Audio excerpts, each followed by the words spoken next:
Great morning, world. Welcome to the Rise Up with Dragon podcast with your host, Dragon.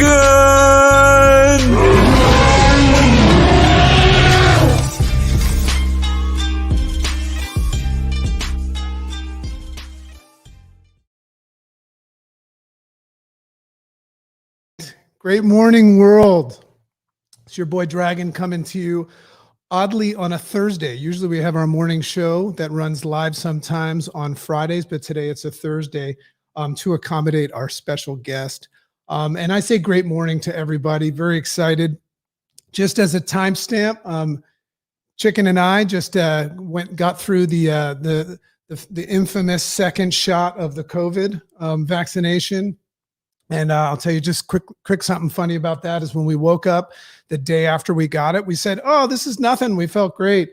And then later that day, we just got beaten down by it. So we just recovered from 2 days of that. And I've never been so excited to not have arm pain and not be sick. So blessings. So very excited about this day. The Rise Up with Dragon podcast is once again getting blessed by somebody very, very special, somebody that's probably doesn't yet know, because we haven't gotten to know each other yet, how much they've impacted both Chicken and I, a lot of my work and my writings, as well as so many people. Probably somewhere between 50 and 100 of you have read the book with me, Indistractable. And I know you're excited to meet its creator. So just quickly, just transparent, I've listened to Nir Eyal get interviewed on a lot of podcasts, and this is the Rise Up with Dragon show, so we're just going to cut it to you straight.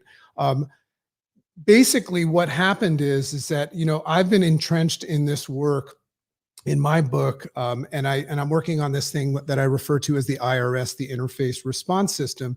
And what I keep seeing show up as I help people learn how to better respond, take control of the controllables and respond to the uncontrollables in life is distraction. It's such a big obstacle for people. So I was always fascinated with that concept of distraction and how crucial it played a role in our ability to be productive and follow through. How many times have you started after something and then found yourself not following through and have this amazing excuse of why you couldn't, you justify it. So I just keep seeing distractions. So that was on my mind. And then my great friend, Jim Quick, I read about a book a week, and I have him to thank for that, because I took a speed reading course a long time ago, and he and I are old buddies. And I just noticed, I think a couple of times in some of his teachings and also in his book, he made a reference and praised this guy, Nir Eyal, for this book, Indistractable. And that was, frankly, the first time I ever heard about it. And I read a book a week. So, it just shows you how many just amazing books are out there. So I looked him up and found out this guy is pretty cool. He actually wrote another book prior to that, another national bestseller called Hooked. So let's just say Dragon got hooked on both of these things. So I read Hooked, but then when I read Indistractable, which is his more recent book, this is before I became obsessed and started stalking him on the internet, by the way. So when I read his book, it's one of those things where Nir has this ability, because of his experiences and the way his brain works, of taking this challenge that we have of overcoming the adversity of distractions and really putting it into a cool perspective, but also giving you fantastic, like real life things to apply to overcome the adversity of distractions. So anyway, I come to find out that the dude is pretty smart too. He's done quite a bit of stuff. So I just want to read a couple of things so you know who we're dealing with. You can find out all this information by going to indistractable.com or nirandfar.com. So Nir actually writes and consults and teaches about the intersection. This is so fascinating. I hope we can get into this. The intersection of psychology, technology, and business. I think we overlook that a little bit too much, and he's totally into it. Previously taught as a lecturer in marketing at the Stanford Graduate School of Business and the Hasso-Plattner Institute of Design. So he co-founded, this is really cool. He co-founded and sold 2 tech companies since 2003 and was dubbed by the MIT Technology Review as the prophet of habit-forming technology. When I read that, I stopped and I said, habit-forming technology. Man, we talk about this all the time, and it's such a big part of our lives. And now, after I started learning more about him and his story, which you'll hear, just super cool. So as I said before, he authored these 2 books, Hooked and Indistractable. And just, if you like eating junk food, replace the junk food with those books and just devour them, and you will just have a wonderful experience. So those books right there just got tons of reviews, and they're just in the hands of anybody that's moving forward today. Also, as the manager of his solo VC fund, Engagement Partners, he actually invests. So this, I loved hearing this about him. He invests in habit-forming products that improve users' lives. So he's actually, you're going to see there's a little bit of a controversy and a contradiction between teaching people how to get hooked on things and then teaching people how to avoid distraction. But at the same time, I want you to know that Nir's intention is helping people get hooked on healthy habit-forming things. So without further ado, I'm going to invite this amazing individual to the screen. Nir, I just want to say, you are a very special guy, very smart, very well accomplished. Jim says hello. And I just want you to know how grateful I am that you succumbed to the stalking and barrage of requests and came on the Rise Up with Dragon show. So welcome. Let me just unmute you. There you go. Oh, sorry. All right, you were muted. Now you're unmuted. Oh, okay. No, I wanted to thank you for your persistence and for all those kind words. I'm so glad we finally did connect, and it's my pleasure to be here. So thank you so much. Awesome. And what you'll see is that anybody that ends up running into the dragon runs into good things in life, you know, because like you, we spend our lives trying to help others. So couple of things caught me right off the bat. I want to dive into this, and I'm just so grateful to have this conversation with you. And I wrote a book about your book, meaning I took a lot of notes. One of the things that I do when I hear something captivating is I write it down so that I can explain it to myself. And then I find myself in my rise ups and my podcast, taking little bits and pieces of what I learned from you and teaching it just so I can selfishly own it.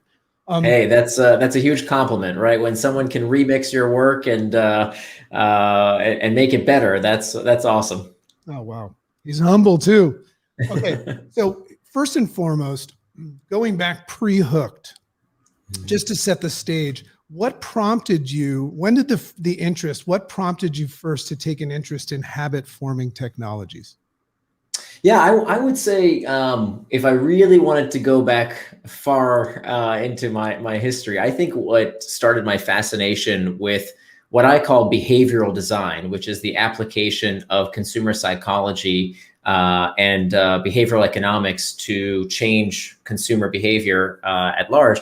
I think what really got me interested in this field was the fact that I was a clinically obese child. So for most of my childhood and up through early adulthood, I struggled with food. And I always was kind of fascinated by how it was that that food somehow seemed to control me.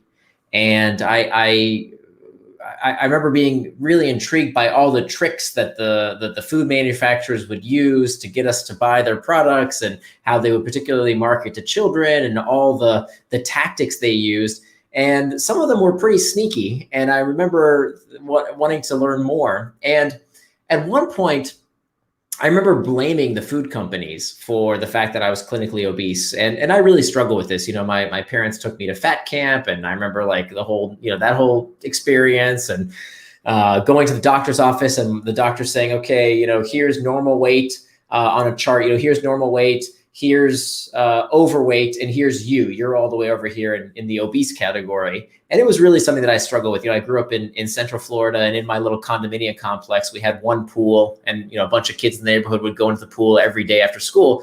And I was the only kid who would keep their shirt on because I didn't want anyone to see my rolls. So it was a pretty defining experience. And it wasn't until I kind of woke up from from blaming and shaming, and started to wake up to the fact that, you could pretty easily see these tricks. And once I understood why I was overeating, once I understood the real reason for why I was harming myself with these destructive habits, and once I educated myself in terms of basic nutrition, and this is something every a teenager can quickly understand, a child can understand that if you eat junk food, it's not good for you. If you don't move enough, we all know how to lose weight. You exercise and you eat right. That's basically it. It's not rocket science. Of course, there's a million books a year that are published trying to come up with some fad diet, but at the end of the day, it really is about caloric deficit.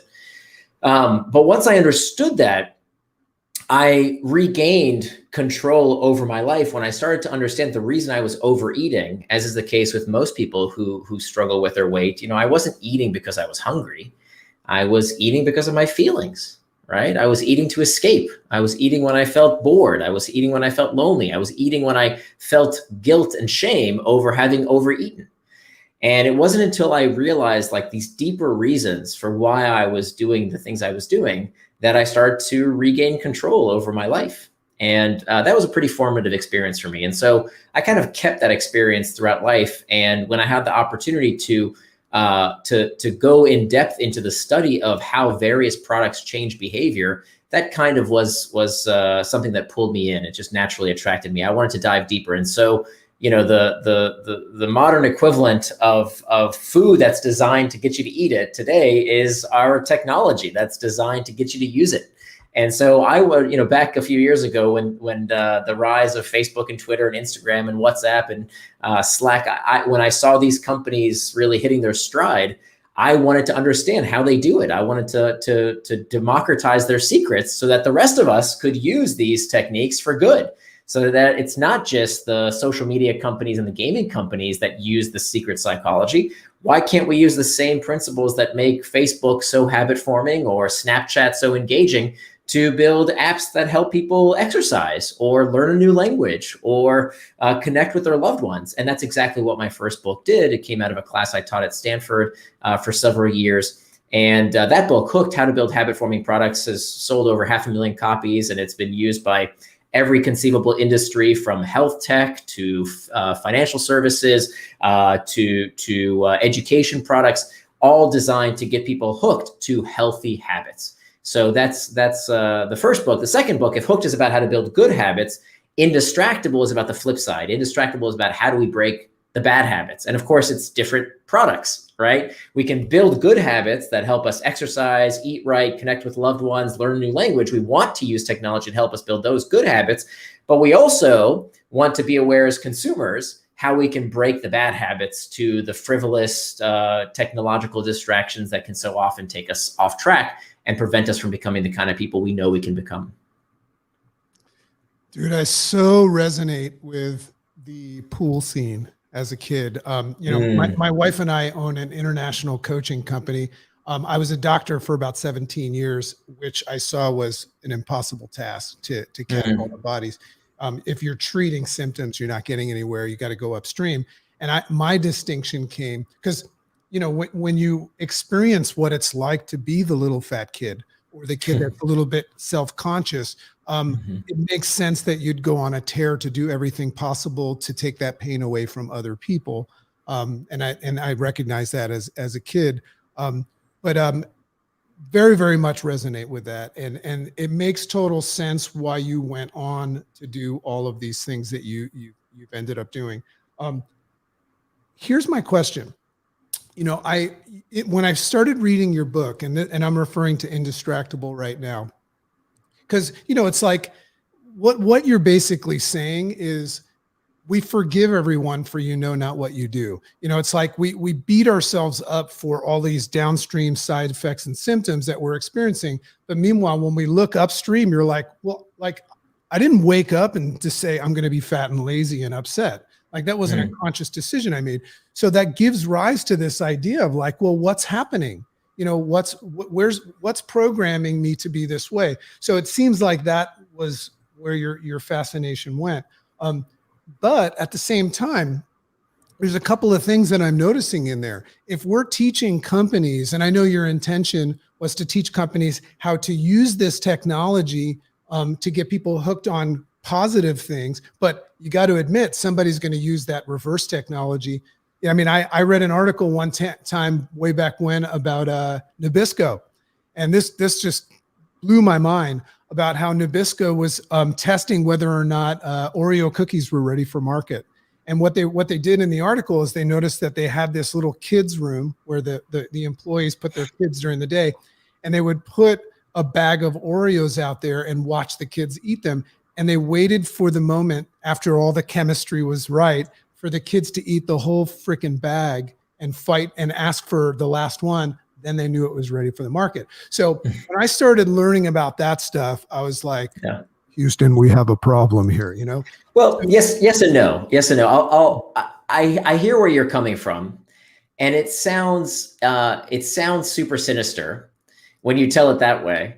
And I don't know this particular story, right? I don't know exactly what happened, so I can't vouch for the validity of that particular technique. But I'm not saying Nabisco didn't read your book.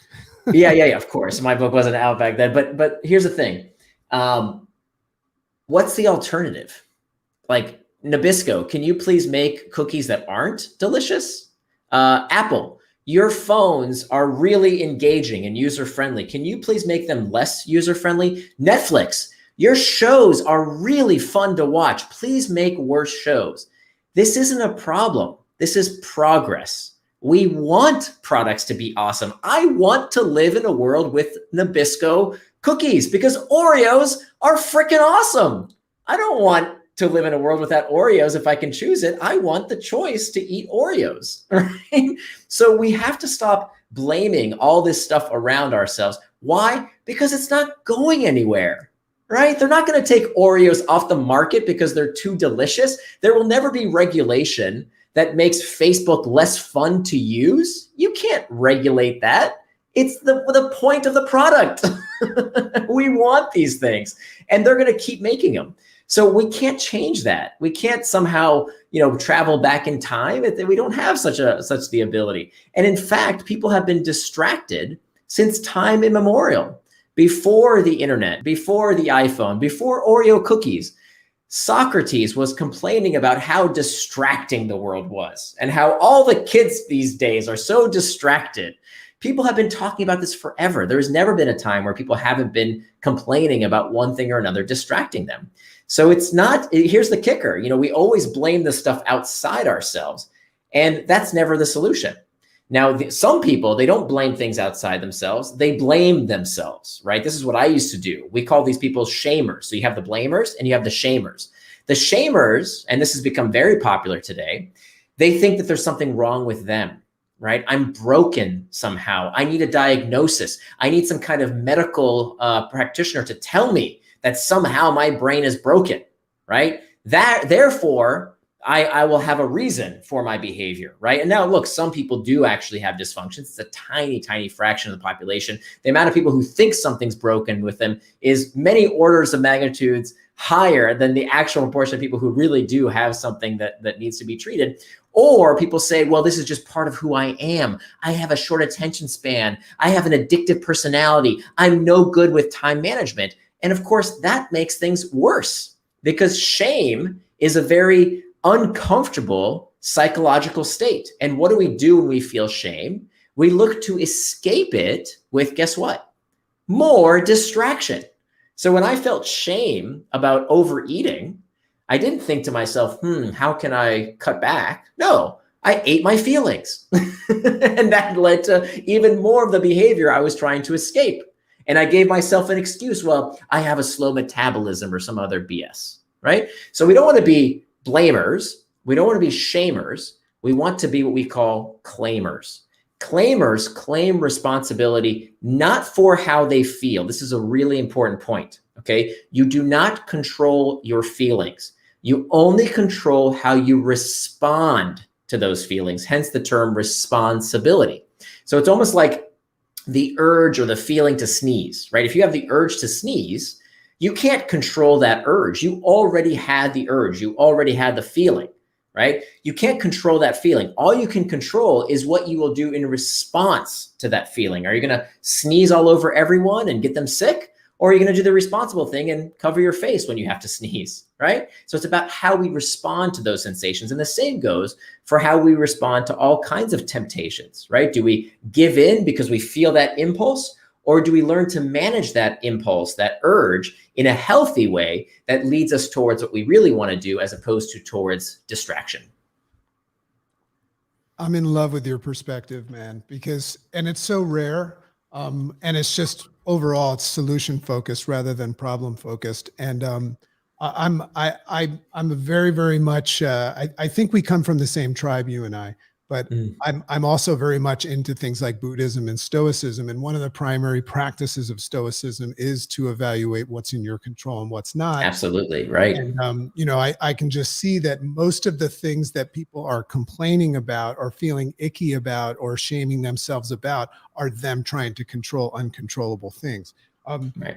Love that. By the way, but to be said, look, these products are certainly designed to get you. No doubt about it, right? I wrote the book Hooked. I know all their tips and tricks. I know all their strategies. I wrote the book Hooked, right? I know exactly how they get you hooked. And I will tell you that these techniques are good. They're very good, but they're not that good, right? We're not powerless. And if you listen to the media narrative today, we're told that we're all addicted to technology, that it's hijacking our brains. There's nothing we can do about it. And guess what? When we tell people this rubbish, they believe it. And what do people do when you tell them there's nothing that can be done? Guess what they do? Nothing. So the best compliment I can hear about my book is when someone says, wow, that was so empowering. Now I know I'm not powerless. I am, in fact, powerful. And so what we need to do is to tell people that this narrative that we're getting addicted to technology, that there's nothing we can do, it's hijacking our brain, is wrong. It is unscientific blabble. It is just not true. If you look at the literature, it is not true. Now, some people do really get addicted to technology, a very small proportion of the population, just like some people get addicted to alcohol, right? About 3 to 5% of the population is addicted to alcohol, but not everybody who has a glass of wine with dinner is an alcoholic. Of course not. So why do we suddenly think that technology is addicting everyone? Ridiculous. It's just not true. It's not an addiction. It's a distraction. Yeah. I love where this is going. It's fear-based. And, I was brought up in my wiring from my mother, father, teacher, preacher, believing that I had an addictive personality because of what I perceived. So I went on thinking that. But what I realized that even if you do buy into the idea that you have an addictive personality, you still can wake up after reading your book and realize you can put your hands back on the control and choose your own addiction. Like I'm addicted to being happy now. These glasses, I don't even need them. I put them on because when I put them on, they remind me that I control my fantasy and all that stuff. So I love your perspective. And this is also, I just want to say for everybody that watches this or hears this podcast and has read the book, you already know this. If you haven't, one of the reasons you want to read this book is it's not only going to teach you transactionally about distraction and how to overcome it. You're hearing Nir's perspective on things. He's not trying to fight the man. He's actually using the man's techniques for good, which I love. Solution focused rather than problem. So I want to go over this, and then I want to move into proactive approaches, because his book, and he gives away tons of free stuff on his indistractable.com website. Go there now and you can just start downloading stuff for free. Before we get into proactive stuff, when I read that moment, you were referring to the superpower scenario with your daughter. I remember as a kid so I was that kid. So I started the process of personal growth very young because of what I witnessed. I remember, love my father. And when I learned about where he came from, Papa, you're doing way better than your father. So I love you and I appreciate you. But I used to walk up to him and I remember I would say, Papa, like we would have plans to play or something like that. And not only was my dad on the computer, Nir, he had the ability to turn to me with glassed over eyes and talk to me while he was typing. And I remember soaking that in at a young age, saying, he's not here with me. you know? Mm. So if you could just share that story, because that was a big catalyst for you recognizing the power of this, what happened with your daughter. If you could share that story. Yeah. Sure. Yeah. So that was the moment I really had to reconsider my relationship with distraction. Was we had an afternoon open where my daughter and I just decided to spend some quality time together, just some daddy-daughter time. And we had this activity book of different things that dads and daughters could do together. One of them was to make an origami crane, and another one was to do a Sudoku puzzle together. And one of the activities in the book was to ask each other this question: that if you could have any superpower, what superpower would you want? And I remember that question verbatim, but I can't tell you what my daughter said, because in that moment, for whatever reason, I don't even remember why, I thought it was a good time to check my phone. And before I knew it, by the time I looked up from my device, she was gone. She'd left the room because she had gotten the message loud and clear that whatever was on my phone was more important than she was. And I realized that I had blown this perfect daddy-daughter moment. And so that's the moment I realized, wow, I really have to figure this out. Because if I'm honest with you, it didn't just happen with her. It would happen when I said I was definitely going to work out today. I was going to go to the gym and I didn't. Or I'm going to eat better, right? I'm going to eat more healthfully, and I wouldn't. It would happen when I would sit down at my desk at work and I would say, I'm definitely going to work on that big project right now. And then 30, 45 minutes later, I was still checking email or doing whatever, not working on that big project I said I would. So that's when I decided that if I could have any superpower, I would want the power to be indistractable. Because let's face it, this is the macro skill of the century, right? There are so many great books out there, right? You mentioned Jim Quick. He has fantastic work, whether it's, there's so much knowledge out there. But how many of us struggle to finish a book, right? How many of us struggle with going to the gym when we say we will? How many of us struggle with quitting smoking or working on that big project when we say we will, or whatever the case might be? Fundamentally, if you can't do this, if you can't control your attention, you do not control your life. And look, folks, this is not turning around. This is not going backwards. This problem is only going to get more acute because the world is bifurcating into two kinds of people. People who allow their time and attention to be manipulated and controlled by others, and people who stand up and say, no, I control my time and attention. I am indistractable. And so that's why I embarked on this 5-year journey to really figure out what is distraction and what can we do about it? Because if it's fundamentally what's preventing us from living out our goals and becoming the kind of people we want to be, this is the most important skill, right? Because there is no facet of your life, your physical health, your mental health, your relationships, your work output, all of these things fundamentally require you to be able to control your attention and your time. So first and foremost, this obviously, because of my story, I resonate with. I just want you to know that my wife and I are adopting a little girl. Oh, congrats. From South Africa. Because of this damn pandemic, we've been waiting an extra year, but she's 11 years old and she is watching the live right now. And her name is Alexi. So I just want to say to you, Alexi, if you ever see me not paying attention to when you talk, just sock me in the face or step on my face, okay? Because I don't want to miss a thing, my sweetie. Tell him, Daddy, you're not being indistractable. There you go. There you go. She's got the smarts to read the book. Here's a question I have for you, Nir, on this topic. And this is why I didn't understand, I think, innately as a kid receiving this. And this is why I try so hard to not, impart this on other people. In your book, we talk about, the nature of distraction. The catalyst for distraction is the idea is to move away from some form of discomfort. Right. And I see that and I can feel it. If that's true, why would we distract ourselves from things that matter most, like our family and our kids? I can't see what the discomfort is there. The only thing I see as the discomfort is my silly idea that they're always going to be there and life is just omnipresent and it's never going to go away, right? I've learned to have a mortality mentality now. Or I'm just worried that this stupid email is going to disappear and I can't wait 10 minutes. What's that? Yeah. What's that about? Yeah, so let's back up a quick second to talk about what triggers us towards distraction. So there are two types of triggers. We have external triggers and internal triggers. External triggers, these are the usual suspects. It's the pings, the dings, the rings, anything in our outside environment that can lead us towards distraction. But it turns out, even though that's what most people think about when they think about distraction, they think, oh, my phone was, buzzing, or I got called by my boss, or my kids came in. Like, they think about the stuff outside themselves.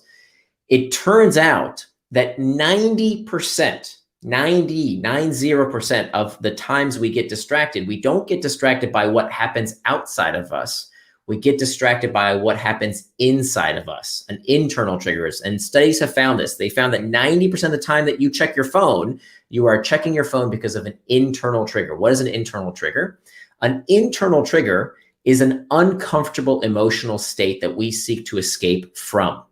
Boredom, loneliness, fatigue, uncertainty, stress, anxiety. We look for escape from these uncomfortable sensations. Distraction overwhelmingly begins from within. And we have to understand this point first, because look, whether it's too much news, too much booze, too much football, too much Facebook, we will always get distracted by something unless we understand that deeper reason that we are looking for escape. Because look, all human behavior, we used to think it was about carrots and sticks. It's not true. All human behavior is about the desire to escape discomfort. Everything we do is about the desire to escape discomfort. This is called the homeostatic response. So, for example, if you're, physically, if you go outside and it's cold, the brain says, ooh, that's not comfortable. You should put on a coat. But if you go back inside, now it's too hot. The brain says, it's too hot, not comfortable anymore. This doesn't feel good. Take off your jacket. And so the same thing happens inside our heads, right? When we feel uncomfortable emotions, when you're lonely, check Facebook. When you're uncertain, you Google. When you're bored, lots of solutions to boredom, right? We can go on Pinterest, check stock score prices, sports scores. The best one, let's check the news, right? So we can worry about somebody's problem thousands of miles away as opposed to having to deal with our own issues. Right? We are always looking for escape from our discomfort. So why does this happen? This happens because of what's called temporal discounting. That we as a species, we have this cognitive quirk that we look for immediate gratification over the long-term rewards. So even though we know, hey, the right thing to do is to go exercise, is to eat right? We don't do it because right now we could stay home and watch Netflix and eat a pint of Ben and Jerry's.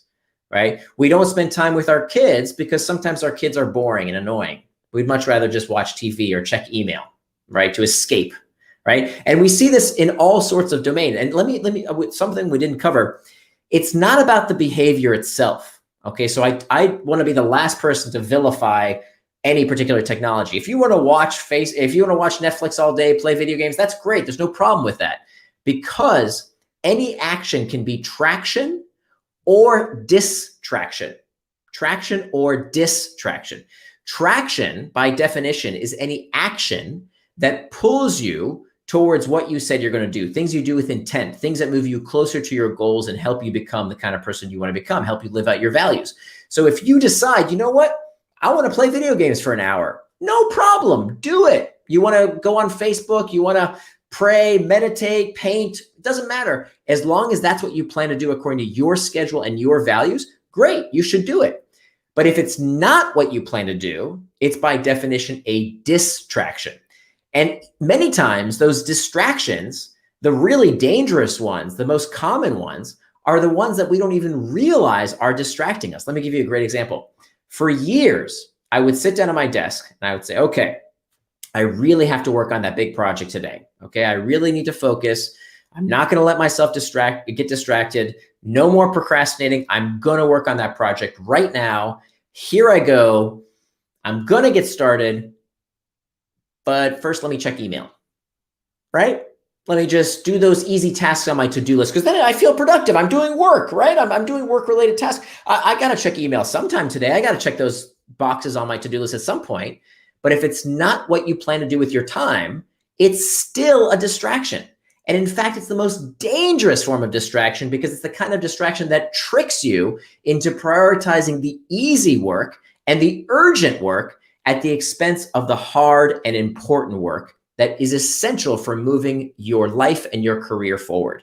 So just because something is worky doesn't mean it's not a distraction. It's just as evil as Facebook and video games if it's not what you plan to do with your time. I see so many professionals running real fast in the wrong direction, right? Because of busyness, not business, but busyness. It's this toxic culture that we live in that as long as I'm running real fast, then that's somehow morally superior. No, if you're doing the wrong stuff, you are just as distracted. You might as well have gone and played video games. And this is the biggest problem I see. You know, I do a lot of angel investing. I've invested in $3 billion companies. I've made dozens of angel investments. And I see this all the time with entrepreneurs who do not understand that their number one job is to prioritize.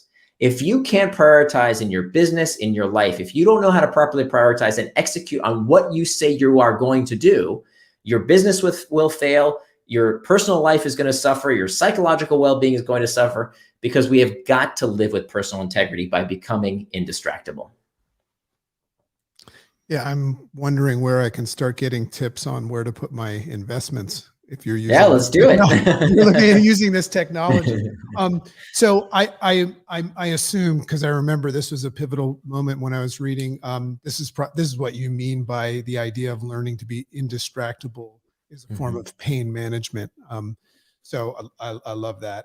So one of the things that I pulled from what you just said that I just find, I see this every day. As a matter of fact, it's happening right now as somebody's listening to this podcast or maybe watching the video or the live. We have this practice of doing what you said of busyness, right? Which I refer to as fake work, right? The illusion that we're busy, and that actually suffices us at the end of the day. We go, oh boy, what a day, right? But meanwhile, we didn't do anything to move us forward. So I heard you say this, or I read it, the idea that learning itself is actually a form of distraction in the absence of action. So when I heard that, I said, because I mean, that's probably one of the biggest things that I see in personal growth is people go to these big seminars and all this stuff. I mean, I won't mention any names, but I went to one of the rock stars of personal growth. And, you know, I mean, just you come out of those things just like riding high. You can shoot lightning out of your hands. And meanwhile, during the break, I see people eating cheeseburgers, getting high, smoking cigarettes and stuff. And it's just this illusion of this fake work. So I want to thank you, because I share this with so many people in our coaching, in our teams. This idea that when I give a talk, when I give a lecture, it's intended to put into play, not just to let it stay there. So I always give a disclaimer, warning, this lesson, this hour, just like this podcast, is a waste of your time if you have no intention of doing something with it. Yeah, it's so true. And I see it all the time, that you absolutely, positively can use personal productivity advice as just another escape, right? If I think that, oh, just the next book, the next seminar, the next workshop, that's going to give me the magic answer, and you keep pursuing that at the expense of actually doing what you want to do and need to do to live out your values and become the kind of person you want to be, if you're escaping the discomfort of doing by tricking yourself into thinking that you need to do something else, it's just as much of a distraction.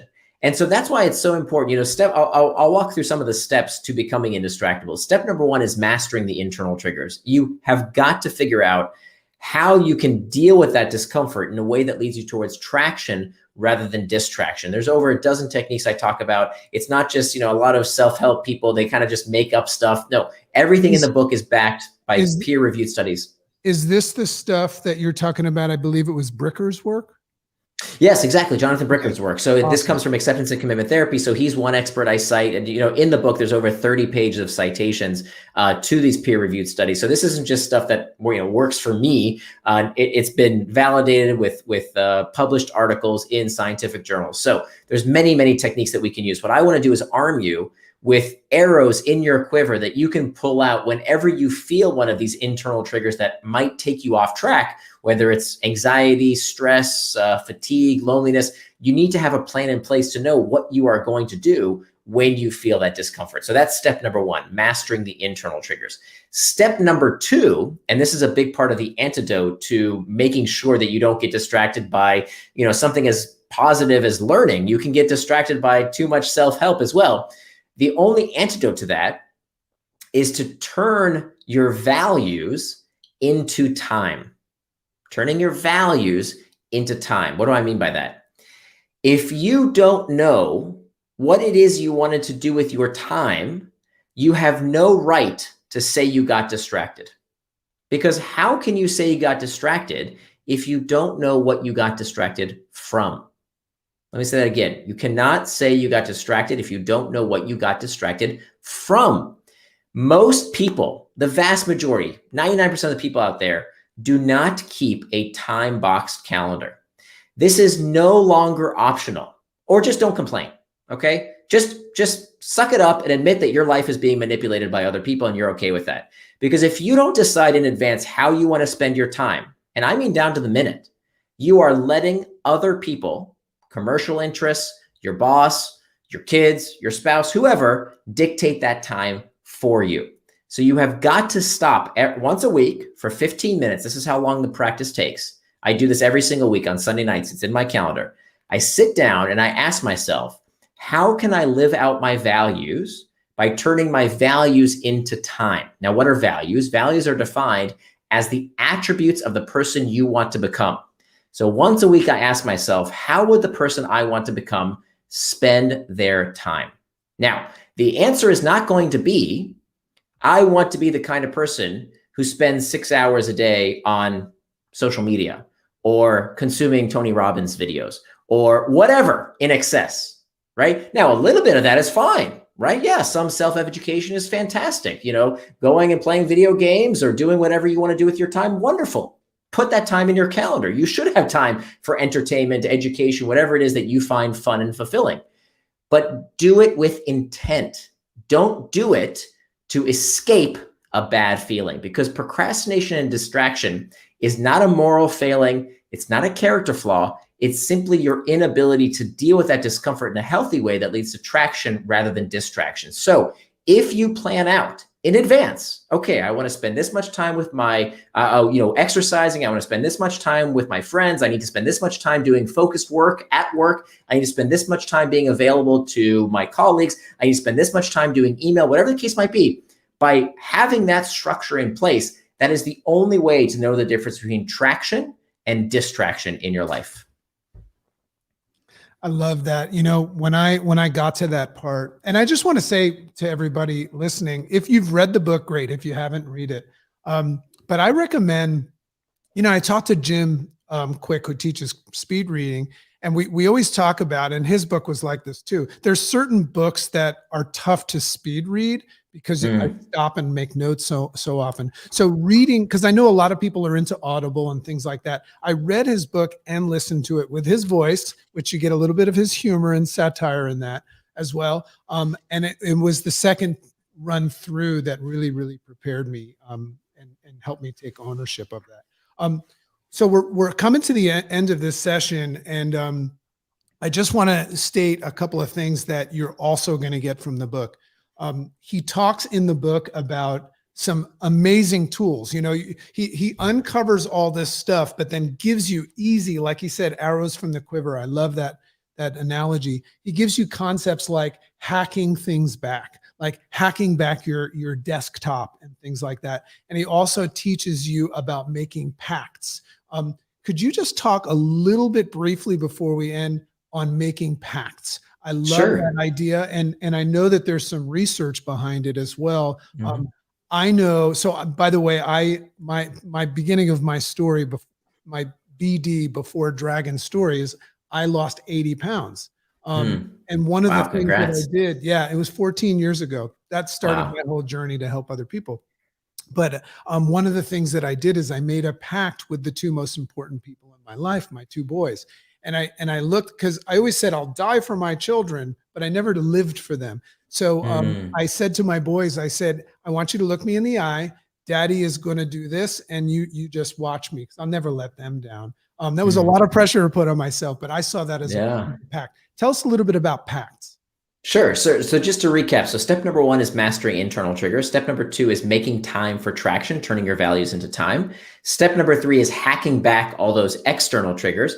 The 4th and final step is called preventing distraction with pacts. Now, pacts are these pre-commitment devices. This is when we decide in advance what we will do when these temptations, these urges, these distractions rear their ugly head. So this is what we do last. Okay, don't do what I am about to tell you before you have done the other 3 techniques, because this will backfire. Okay, this is the fail safe. This is the firewall, the last line of defense, but you have to do the other 3 steps first. Now, when you are ready to use these pacts, here's what you do. There are 3 types of pacts. We have what we call an effort pact, a price pact, and an identity pact. An effort pact is when we put some bit of friction in between us and the behavior we do not want to do. Okay, so when all the other techniques fail as a last line of defense, there's some effort, some friction that prevents you from doing something you didn't want to do. So let me give you an example in my own life. So I feel like we bonded here, Dragon, during this conversation. So I'm going to get a little personal. Okay, is that all right with you? Well, you probably know the story I'm going to tell you.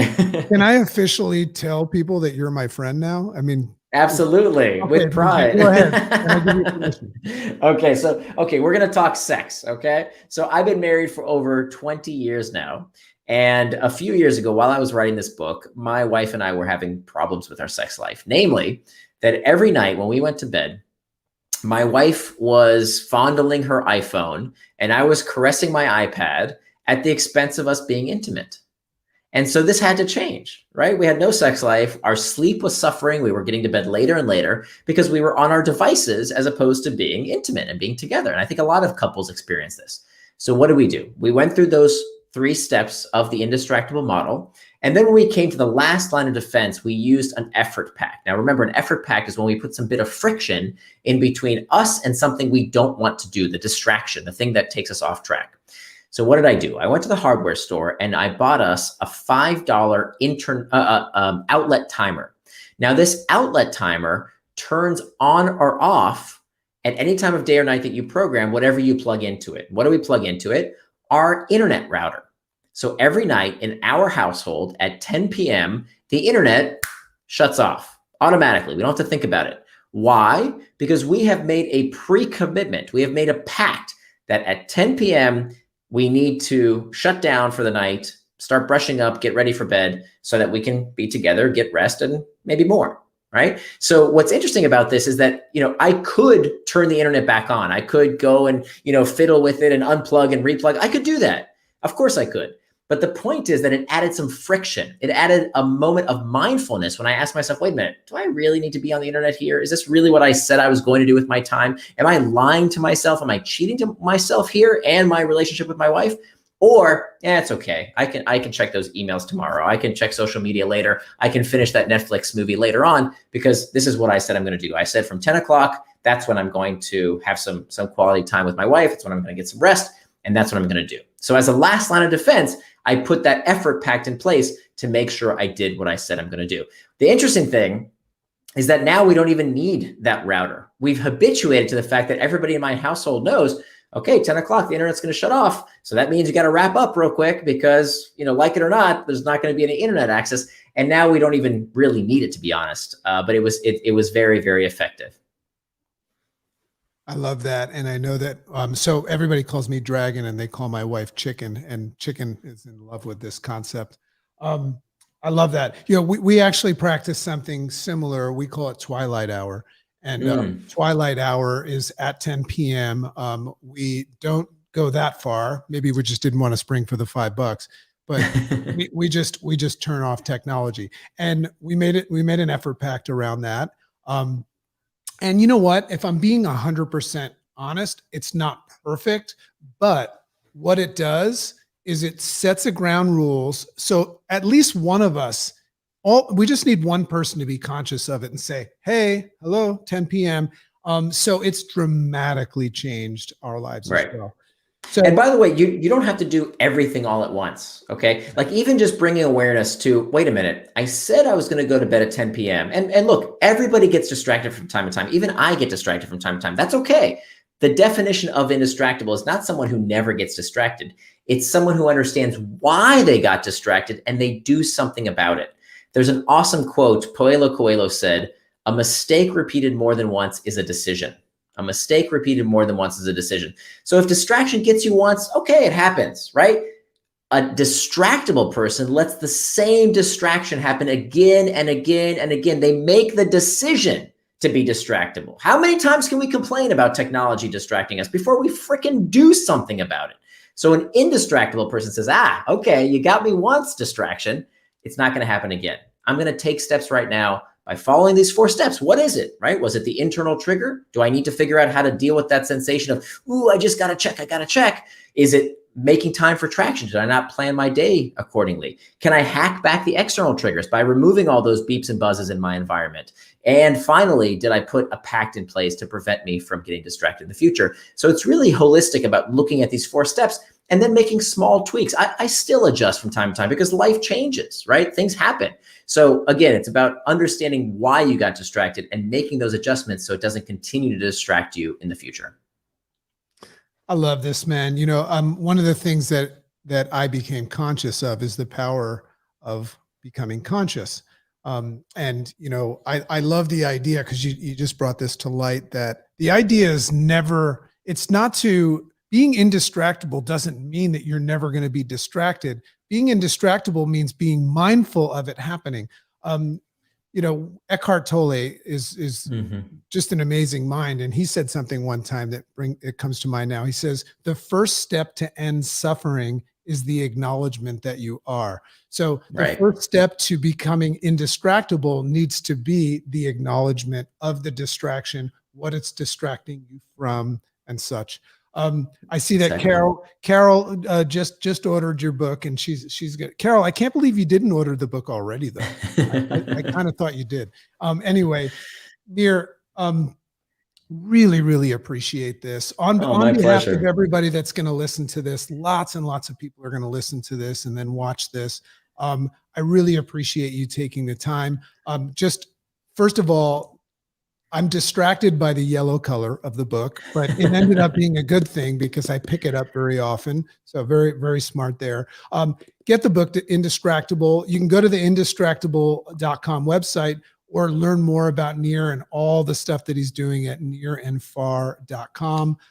If you want to stalk him like I did, you can find him on Instagram and all the channels.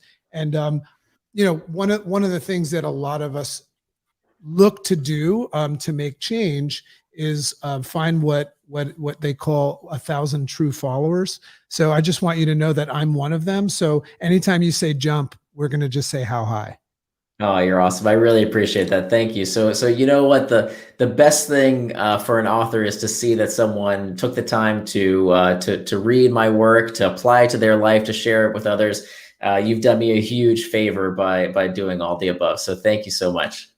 Well, my book is kind of going to be coming out this year, and I'm definitely going to be quoting you on a couple of things. So I'll be sure to send you a copy. Yes, I'd love to read it. As soon as the skies open up, Chicken and I are coming out to Singapore, and we're going to take you out for some chili crab. That sounds awesome. I can't wait. All right, my friend, have a wonderful, wonderful day. Once again, thank you so much for being here. This has been the Rise Up with Dragon podcast / show. Just remember something in light of everything that we've just learned. If you've learned something today, give it away, meaning share it. Go take this information, write it down, explain it to yourself, share it with other people, give it away. That's how it's going to stay. Love and appreciate you. Have a wonderful day.